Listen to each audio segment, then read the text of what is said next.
O tema de hoje estarei utilizando de uma palavra grega, catartismos.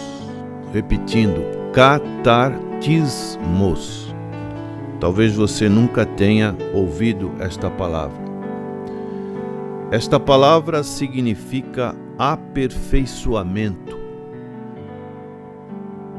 No original grego, catartismo significa uma adaptação, uma preparação, um treinamento para tornar completamente qualificado o serviço. Todos nós temos que estarmos qualificados para as funções que vamos exercer. E a Bíblia apresenta palavras importantes. Isso está no capítulo 4 de Efésios, verso 12, que o apóstolo Paulo diz: querendo o catartismos, isto é, o aperfeiçoamento dos santos para a obra do ministério, para a edificação do corpo de Cristo. A Bíblia tem várias palavras-chave. Este capítulo 4, que é um capítulo aplicativo de toda a doutrina ensinada no capítulo 1 ao capítulo 3 de Efésios, nos mostram várias palavras importantes, como andeis, que significa o nosso comportamento, o nosso caráter, vocação, palavra chamados, palavra unidade, palavra dons. Poderíamos utilizarmos de várias dessas palavras para compor uma mensagem, um estudo. E escolhemos essa palavra catartismo, que na linguagem clássica, essa palavra era usada para o ato de fixar um osso durante uma cirurgia. Uma pessoa que tinha uma fratura, essa fratura seria fixada. Essa é a origem dessa palavra que estamos meditando.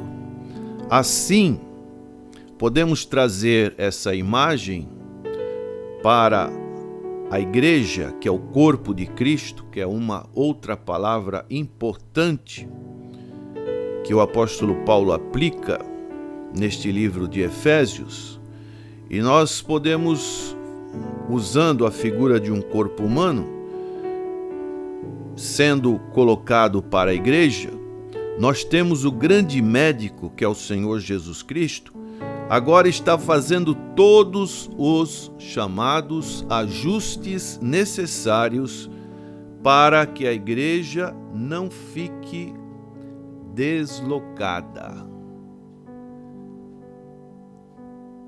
Porque tem na igreja pessoas que ficam deslocadas, pessoas que podem não serem assistidas. E é isso que o apóstolo Paulo estava dizendo para aquela igreja e que serve para os nossos dias. Eu fico a imaginar quantas pessoas hoje, por causa de uma mágoa, de uma desilusão, de uma contenda, estão sem frequentar, sem ter comunhão com a igreja. É possível ter uma vida cristã no sentido verdadeiro, sem estar inserido na igreja? Se olharmos para a palavra de Deus, a resposta é não. Não é possível. Porque o Senhor Jesus Cristo, quando iniciou o seu ministério, ele convocou 12 homens e um deles o traiu. Será que Jesus escolheu mal? Ou será que ele escolheu justamente para nos mostrar que pode haver a mesma coisa nos dias atuais, e isso nos deixando alertas, nos deixando sabedores que pode haver um traidor no nosso meio. Paulo, quando fala em suas epístolas sobre seus sofrimentos, naufrágio, açoites, perseguições, calúnias, ele coloca lá um item: falsos irmãos. Então são situações que nós temos, que são realidades que temos que enfrentar. E, infelizmente, pessoas às vezes são injustiçadas, às vezes podemos dizer, dentro dessa injustiça, uma disciplina que não é bem colocada pelos líderes. Eu sou de uma época em que antigamente os jovens não podiam jogar bola. Se o jovem fosse jogar bola na praia, era excluído. As mulheres tinham que ter um certo nível de cabelo. Não podia os crentes verem televisão. Era proibido. O que você acha no contexto atual? E pessoas ficaram ressentidas, e pessoas se perderam.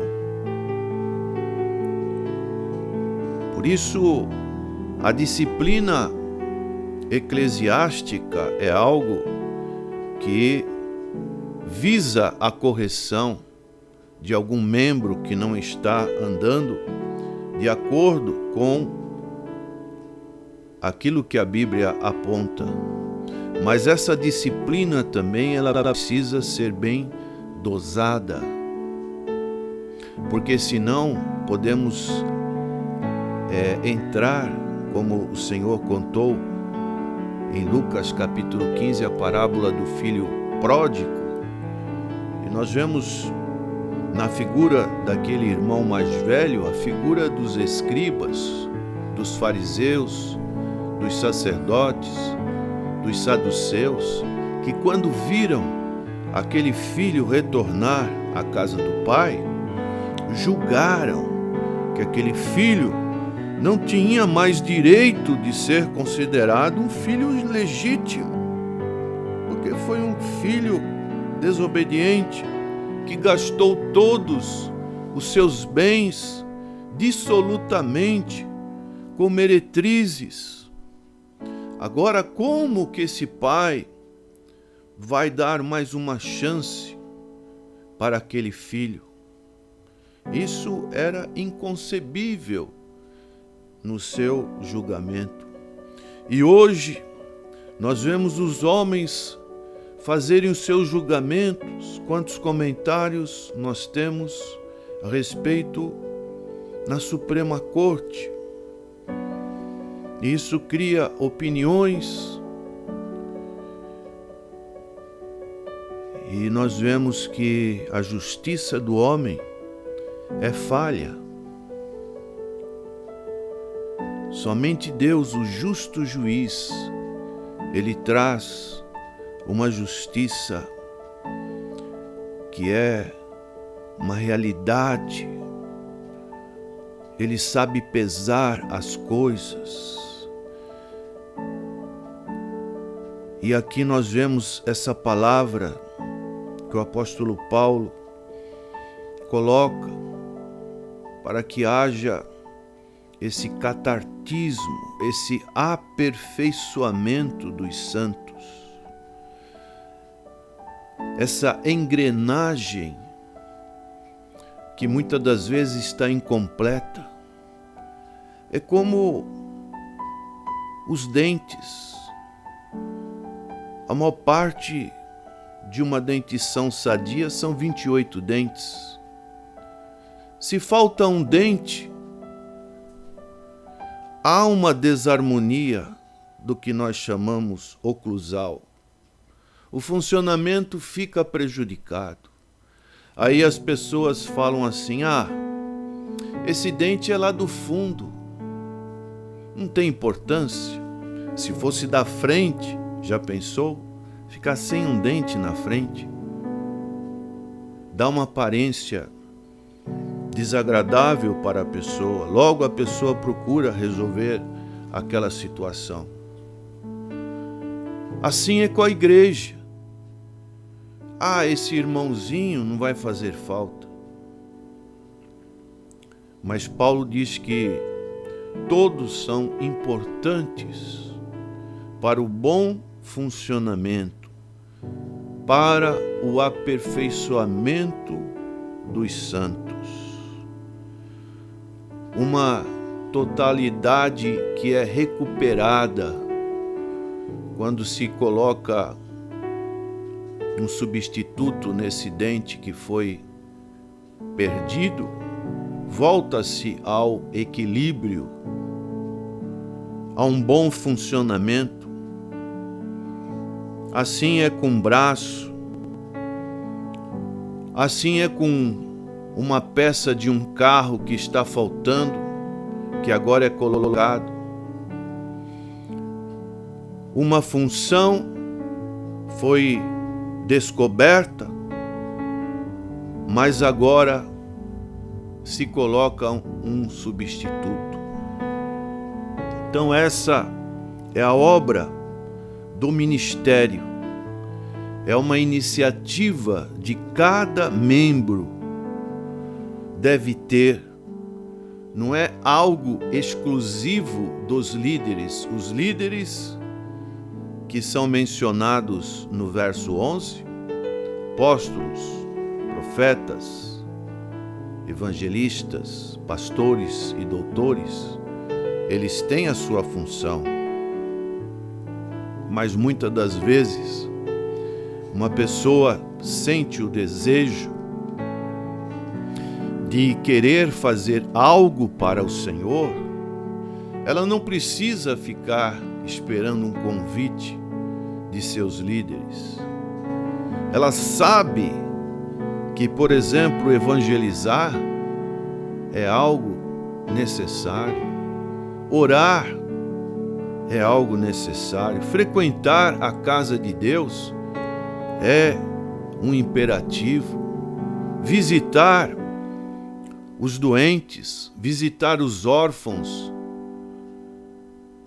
as viúvas, é algo que se faz necessário. Consolar os que choram, se alegrar com os que se alegram. Tudo isso faz parte deste aperfeiçoamento. Agora, na realidade que nós vivemos, quantos têm buscado este aperfeiçoamento? Não só no sentido individual, mas no sentido coletivo. É muito fácil a pessoa fazer uma crítica, e às vezes uma crítica até destrutiva, porque uma crítica construtiva, ela é bem-vinda. Mas, infelizmente, muitos fazem crítica para destruir mesmo. Apontam falhas, são críticos ascos, apontam características nas pessoas, mas muito poucos buscam trazer os cristãos a uma estatura do padrão do Evangelho e das ilimitações das promessas de Deus. É isso que Paulo está falando para aquela igreja. Cada um de nós, quando tem consciência da vida cristã, das riquezas espirituais que Cristo nos ofereceu nesses 3 capítulos anteriores de Efésios, nós temos que buscar isso para o corpo de Cristo, não somente para nós. O que adianta você ter todas essas características, esses dons, como o apóstolo Paulo fala, se você utiliza isso apenas para a sua promoção, como infelizmente vemos no meio evangélico, apenas uma promoção pessoal? Que adianta você cantar bem,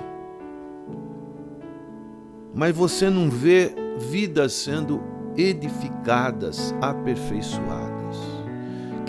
Que adianta você pregar bem, ensinar bem, se você não vê um aperfeiçoamento dos seus irmãos?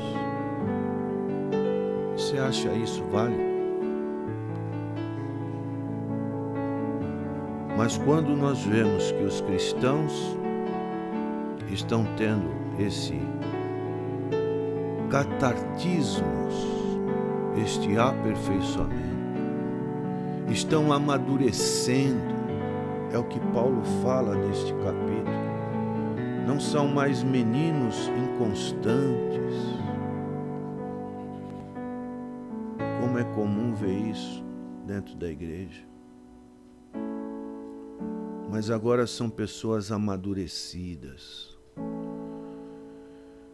pessoas que não são levadas por vento de doutrina, pessoas que não são facilmente enganadas pela astúcia do inimigo. São pessoas vaticinadas pela palavra de Deus. Têm o antídoto contra a malignidade dos pensamentos do mundo, dos homens. Não são pessoas mais que estão sobre a influência do curso deste mundo, mas são pessoas que buscam a consagração, estarem mais próximos de Deus. Isso realmente nos deixa alegres, porque nós vemos que um todo, as pessoas estão buscando uma estatura, como diz no verso 13 desse capítulo 4, até que todos, não somente alguns, cheguemos à unidade da fé e ao conhecimento do Filho de Deus, a varão perfeito, à medida da estatura completa de Cristo. Parece utópico esse verso.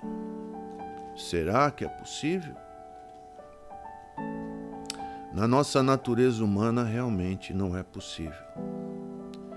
Mas quando esvaziamos o nosso eu e nos colocamos dentro dos propósitos de Deus, aquele que começou a boa obra há de completá-la. Tudo posso naquele que me fortalece.